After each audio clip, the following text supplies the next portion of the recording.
Good morning or good afternoon, and welcome to our Winfield City Schools virtual Career Tech Advisory Council meeting.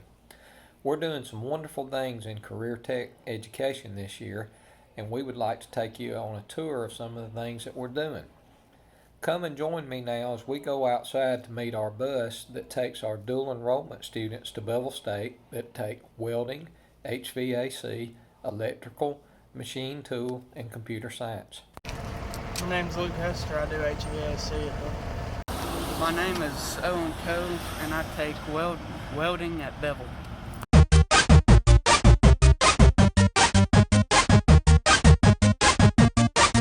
My name's Donnie Moore. I'm the bus driver for Bevel Career Tech. As you can tell, not all the students ride the Career Tech bus. We have also let them sign waivers, and some of the students are able to go to Career Tech by driving their own personal vehicles. Hello, my name is Tyler Beal. This is my 6th year teaching at Winfield City High School. I'm the agri-science teacher here and also the FFA advisor. We got a lot of stuff going on, even amongst a pandemic. But we got 92 students this year, which is a lot for this program, for the size school that we are. And we've got a lot of kids that are interested and involved in a lot of different things. We have a lot of kids that are interested in woodwork and also welding. So we try in our program, we try to incorporate that as much as possible. We do a lot of basic framing stuff with our younger students. Then we work our way up to metal fab and stuff like that with our juniors and our seniors, just so that they can kind of get an idea of what the local workforce is like in our area. So if they're not one of those students that wants to go to a 4-year college, they can take a different route, go to a trade school, and still make a lot of money. And that's what I try to push to these kids. They don't necessarily have to go to a 4-year school. It's not for everybody. I try to tell them that, but they have that opportunity. They have that gateway if they want to go to a 2-year school, get a good paying job, and stay here around this area. And we also have some opportunities for them to go to Bevel State and get short and long welding certificates. They can do HVAC. There's a lot of different opportunities they have there, and I think as a whole, as a career tech department, we try to push that to those kids. But we have a lot of stuff going on. Like I said, starting off a little slow at the beginning of the school year. As you can imagine, there's not a lot of opportunities within FFA right now to get out and be doing stuff. So we're doing some stuff in the shop just to kind of get them going. We've been in school about a month now, so we're finally able to get out in the shop. We're done with all of our safety tests and things like that. So we've got some kids out in the shop working with their hands, and they seem to be enjoying it. They're working on some Adirondack chairs right now, so we'll see where it goes from there. Mr. Bill, being in a pandemic, you have virtual learners. Tell us a little bit about that. Right now, currently I have 7 or 8, I think, that are virtual, and it's a little tough. It's not as tough at the beginning of the school year because most of our content is in the classroom, and it's easier to push that content to the kids. But the issue I have, and I think Mr. Tibble may have the same issue, when we get out into the lab or in the shop or in the garage, in his case, a lot of our stuff is hands-on, and that's what we try to teach. And it's just not the same content if you push a YouTube video to them to kind of show them what's going on or show them how to do something, as it is them getting hands-on experience. And 90% of the kids that we have, they don't have tools like we have the luxury of having here at the shop. They don't have those tools at home that they can go outside and, fiddle and work with things. So I think that's the one big issue about our virtual learners, career tech-wise. But hopefully this will all end pretty soon. We can overcome some of that. Very good. Let's walk in your shop and just talk about what's going on. Yes, sir. Like I said, we're building some Adirondack chairs. We always make good money on those. It's kind of a fundraiser. So we had some kids cutting lengths over here for arms and legs and back supports. I think they finished cutting, and then they bring them over here to Rain, he's tracing the pattern out. We've got a pattern for our chairs. And then they send them over here to these guys who use the drill press to punch holes, chairs, bolts.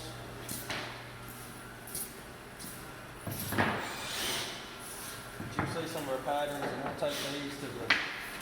take these to the bandsaw and cut out some. Tell us a little bit about what you did before school started for the elementary and middle school for their classrooms. So, I think our elementary school has anywhere from 400 to 500 kids, and they were wanting some types of barriers to put in between each kid as a sneeze guard, just to protect it for particles. But so we started building these. We got the idea offline. We just saw a picture and thought that would be good. So it's basically just a 2x4 with some 3/4 inch holes drilled at the ends of the 2x4, and then 1/2 inch PVC pipe with 2 elbows in each side. And then we cut the plastic to fit. And then we send that to the elementary school, and they use hole punch holes around the outside of the plastic, zip tight together where everything's snug, and then they place them in between each individual student at their tables inside the classroom. So it's not, it's not ideal, but I think it suffices. So, and we've been working. We probably already built 350, 400 of those. So. Okay, Mr. Bill, anything you want to say to your advisory council members? Just first of all, I'd invite you to come if you're comfortable. Invite you to come to the shop whenever you want to. Just look around, see what we got going on. You can kind of look at some of our equipment, what we got to work with, some stuff we might need, or some recommendations you may have for our shop or content in the classroom. So I appreciate your support thus far. So, like I said, just come visit anytime, and we'll welcome you whenever you want to come in. Thank you, Mr. Bill. Good morning, everybody. My name is Margie Bookout, and I'm the business teacher at Winfield City High School. I currently teach career prep, banking, workforce essentials, and work-based learning / co-op. In our co-op program, we currently have 35 students who work at various places in the community of Winfield. And I am very proud that we have that many, because so many of our students are involved in extracurricular activities. It's hard to get students who are able to leave school and go to work in the community. So I'd like to thank you for your support in supporting our students at Winfield City High School. When I go out into the community, I still have employers stopping me and calling me and asking me for students to work at their places of employment. They can't find enough employees to work, so they're always coming to Winfield to find our students, because we do have a good group of students who go out and represent our school very well, and I appreciate you supporting us and making this program a success for us. I'm Karen Bird. My program is Family and Consumer Science, which includes education and training and family wellness.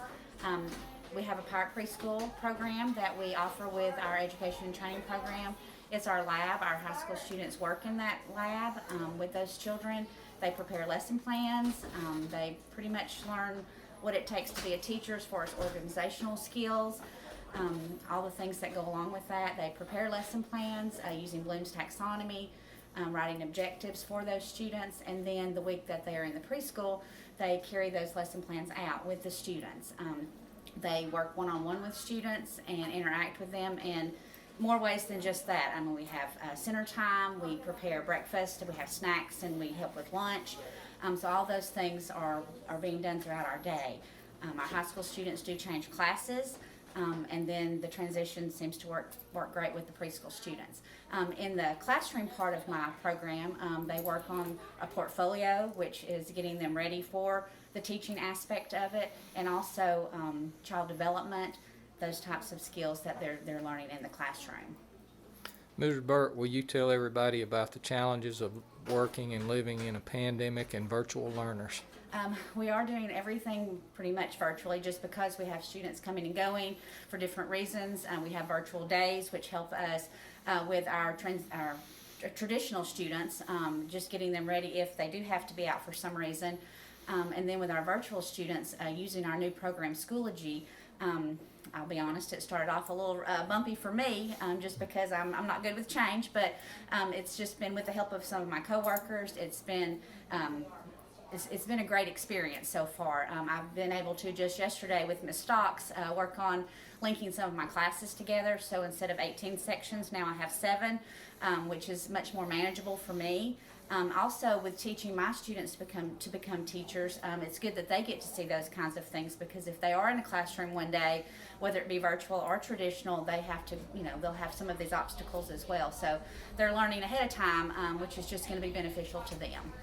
Okay, let's go in your classroom. Okay. This is what we call our workroom. This is where our students get ready for their week in the preschool. They prepare lessons. They write some of their information on our board. In our classroom, we have all kinds of resources.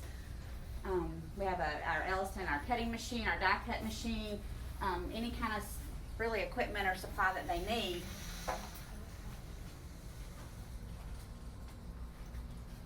Okay. The students here today, they're working on lesson plans as well as information to go in their portfolio. Okay, we'll go to your lab. Okay, yes, our Park Preschool lab is this way. We have a supply closet that my high school students, it's free for them to use with anything that they need for their projects. I will let you get a look at that, just because I need to know if there's something that we need that we don't offer. This is just kind of, may not be as organized as it could be at sometimes, but we have all kinds of things for them to use, from pom-pom balls, feathers, construction paper, just pretty much anything that they need, they have access to. In our preschool, we're social distancing as best we can with our preschoolers. We have them in groups of 4, and they are spread out 6 feet. Our high school students work with the same group of preschool students the whole week, so that they are limited contact with how many people that they interact with each week. Right now they are carrying out a lesson that they've prepared the week before. It's a writing activity, and they're learning, of course, they're tracing ABCs and writing their name. Miss Courtney is our preschool teacher, and she works with the preschoolers every day and mentors the high school students in doing preschool work, preschool teacher things. So, Miss Courtney, would you like to tell a little bit about your experience? Sure. So when they fix their lesson plans in there, then they come in here and implement them, and I am just kind of watching over the high schoolers and the preschoolers as they implement, just to kind of do a little extra correction and make sure that they are accomplishing what they need to accomplish, basic skill-wise. Great, thank you. in our program, it's kind of like we're facilitators. We let them do as much as we feel like they can do and do correctly. And then, like she said, we correct anything that needs to be corrected. And from an advisory council standpoint, I would love for you to share with us anything that we might do differently. Our goal is ultimately to prepare our high school students to come out into your work. And work for you possibly one day, or work in a similar situation. And anything that you could tell us that would help us to get them ready for that, we would appreciate. Thank you, Ms. Burke. Thank you, Ms. Courtney. Hello, my name is Carla Stovall, and I'm the business education teacher here at Winfield City High School.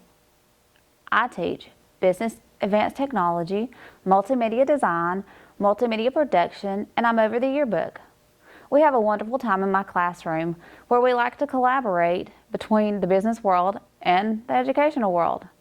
I'd like to invite you into my classroom where you can see where some of my students are working. My students are very fortunate to be able to use Dell computers and Mac computers along with the Adobe Suite to edit. As you can see, one student here is using Adobe Premiere to edit a project. Students over there are using Adobe Photoshop.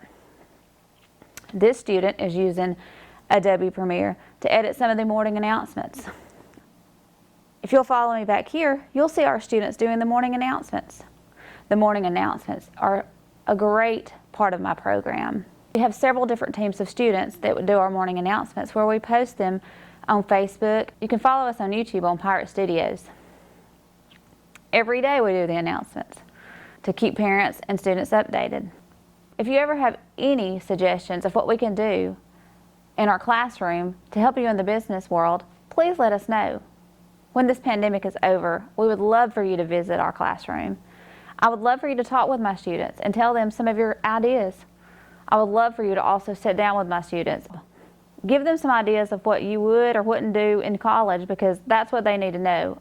Also, we just want to say thank you. Thank you for supporting us. Thank you for supporting our schools. Thank you for supporting our students. And thank you for supporting our teachers and our community. And thank you for being on our advisory committee. And if there's anything that you see that we need to be doing in our classrooms, let us know. Go Pirates! Hey, my name is Daniel Tindall. I teach auto mechanics at Winfield High School. In here we learn the basics of maintenance and light repair. We change oil. We do a little bit of engine work, transmissions, tires, brakes, air conditioners, just some basic stuff. Mr. Tidwell, it's a pandemic and it's been a different year. Can you tell us what it's like having to teach virtual learners? It started out pretty hard because all the online stuff is basically reading, and you do a lot of videos. So it's really hard to do that and not get the hands-on part. So I think I started out with 5 or 6 kids doing virtual, and all of them but 2 have came back. They like the hands-on better than they do the online, just because you learn more doing the hands-on than you do just reading about it and not ever seeing it in person. So it's really hard. We use Schoology to kind of get them in the right direction, and we use today's class for their training. These kids in here still do today's class, but they kind of work on it. They kind of read about it, work on it, then go do the test.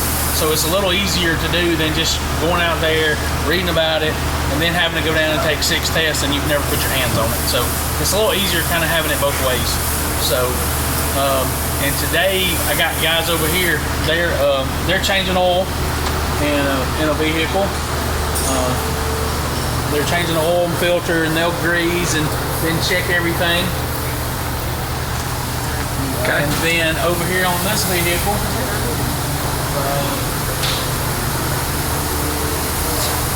we had a steering column to break, so these 2 are changing out a steering column and putting a new one in. They're trying to get all that bolted back up. And over here on this end, we've always got lots of projects going on. We're building an engine over here. This is my personal engine, so I just got it in here so we can work on it when we have time, kind of show all the classes how to do it. And it's mostly my upper class kids that are doing it, just because they haven't seen that in the 3 or 4 years they've been here. So we're taking this engine and we're going to put it in a Jeep, but they're cleaning everything up. I'm about to finish putting it together today. So other than that, that's what we got going on today. Always got vehicles in here. So. Mr. Tidwell, what would you say to your advisory council members? We'd like to say we appreciate you, everything you do for us. We would love for you to come by and look around. If there's any kind of equipment you think we need or anything we can do for the students, we welcome your feedback. Thanks. Once again, thank you for participating in our Winfield City Schools Career Tech virtual meeting. We value you as our business and industry partners, and we appreciate your input.